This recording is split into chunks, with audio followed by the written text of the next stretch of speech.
Every year, around 700 young people leave care at 18 with nowhere to go, and around half end up sleeping rough or in the youth justice system. Now there's a call for state and territory governments to extend foster care until 21, a move that's already seen positive results overseas.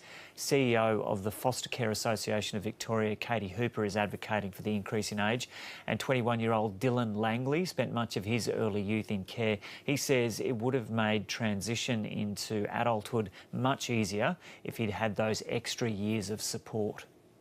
Up to the leaving care stage, where we started thinking about planning and all that, the plan fell to pieces and there was just no support for once I turned 18. It was basically, I got told my best option was going to be to find a homeless shelter, and that was the reality of my situation. I was lucky enough to have a transitional property. I had an organisation offer it to me, but that was still very short term, and from there I ended up couch surfing and just going from place to place wherever I could to keep a roof over my head.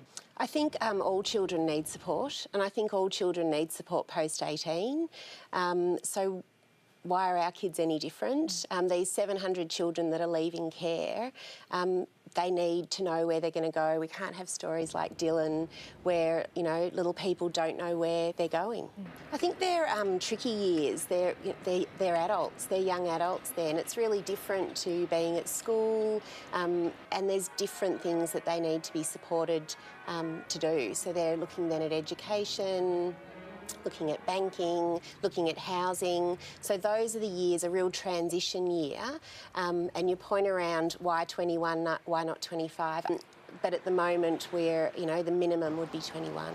I think at the age of 18, you kind of become overwhelmed a little bit of becoming an adult. You're finally at the stage where you can make decisions about your life.